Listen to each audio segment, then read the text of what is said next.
Hai guys, selamat datang ke ASR TV. So, slot video ni lama sudah aku dah buat dan ini adalah merupakan salah satu slot yang memang ada di dalam channel aku ni untuk membincangkan 5 perkara yang aku lihat lah selepas perlawanan yang telah dilalui Sabah FC. Tapi lama aku dah buat. Pasal salah satu adalah kekangan masa dan seterusnya adalah kadang-kadang slot untuk perlawanan di antara one match to another match cukup rapat. So, aku perlu fokus ke benda yang lebih penting saya iaitu head to head dan juga review perlawanan of course lah. Dan sekarang untuk menuju ke match seterusnya Sabah FC agak lama. So aku rasa sampai masa untuk aku kembalikan slot ni dalam channel SRTV. So jom kita mulakan mengenai 5 perkara yang aku pelajari hasil daripada perlawanan menentang Kelantan United tempoh hari. Yang pertama, Rastislav Bozic perlu diambil perhatian.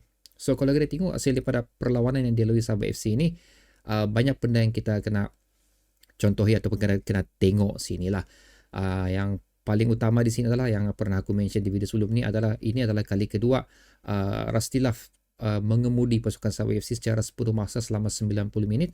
Salah satu perlawanan yang pada mulanya beliau beraksi selaku assistant coach dan sepenuh masa juga adalah sewaktu menentang Penang hari itu di mana Sabah menang perlawanan tu keputusan 5-2 dan sekarang ni keputusan 3-0. So kalau kita tengok dari segi kemampuan beliau memang cukup bagus dari segi menjaringkan gol especially di mana kalau kita tengok dua perlawanan saja beliau telah berjaya menterjemahkan sebanyak 8 gol. So basically pengalaman dia memang cukup bagus lah. Dia pernah beraksi untuk beberapa, maksud aku beraksi itu adalah manage selaku assistant coach, technical director untuk beberapa negara lain seperti di mana Arab pernah, di Mongolia pernah dan juga macam Jepun pun kalau aku tak silap pernah juga. So uh, dikatakan pengalaman dia ni cukup bagus untuk mengemudi sesuatu pasukan dan kalau aku tak silap dia pun ada pro license daripada FIFA juga untuk menjadi manager. Formasi 3-5-2.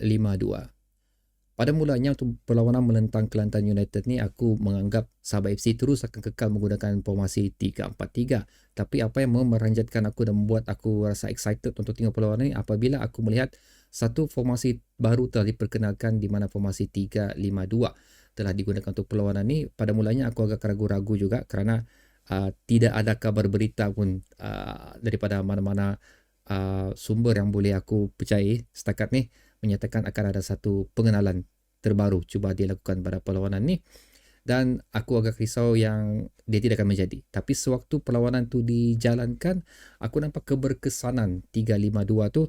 So apa yang aku tak tahu sini, siapa yang mengeluarkan idea ni sepenuhnya. Adakah ini bilang orang OKS punya cuba untuk memperkenalkan taktikal baru atau Ratislav sendiri yang cuba mengintroducekan formation 3-5-2 ni untuk diperkenalkan kepada OKS dan OKS bersetuju. Tapi apa yang penting di sini adalah ini adalah hasil daripada persetujuan kedua-dua pihak ni untuk menggunakan taktik ini sewaktu menentang Kelantan United. So aku sebenarnya mengharapkan taktik ni diteruskan agar kita nampak macam ada kepelbagaian lah di dalam tactical Sabah FC. Of course terpulang juga dengan tim apa yang bakal kita tentang dan kesebasan utama yang bakal turun dari dalam perlawanan itu. Tapi ini adalah merupakan satu benda yang positif sudah aku nampak di mana kejurulatihan Sabah FC telah cuba untuk memvariasikan formation yang ada dan aku memang berharap akan ada beberapa formasi baru lagi yang akan diperkenalkan.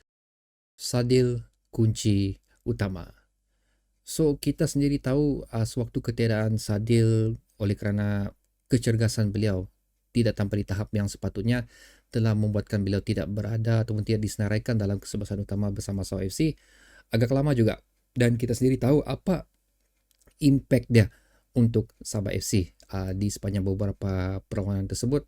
So dengan hadirnya Sadil sewaktu menentang Kelantan United ni kita tengok di sini berapa signifikannya dan berapa perlunya Sadil di dalam kesebelasan utama Sabah FC. So kunci utama yang aku masukkan sini adalah Sadil perlu kekal cergas untuk disenaraikan secara kalau boleh berterusan lah bersama Sabah FC untuk perlawanan akan datang. Of course kita tahu setelah mencapai certain match beliau perlu direhatkan juga tapi at least kita tahu beliau berada di Sabah FC dan boleh diturunkan pada bila-bila masa sekiranya diperlukan. Riza Ghazali kekal fokus.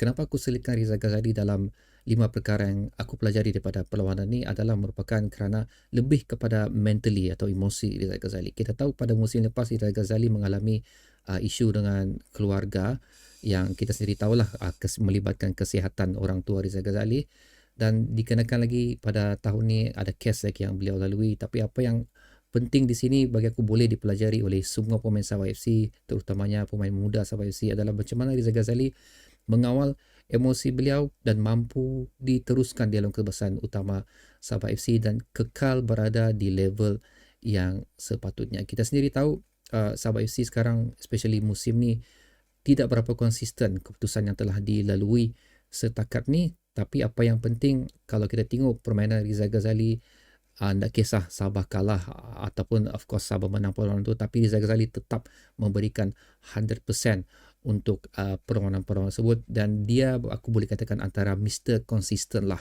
di antara ramai-ramai pemain Sabah FC. Penantian Makado.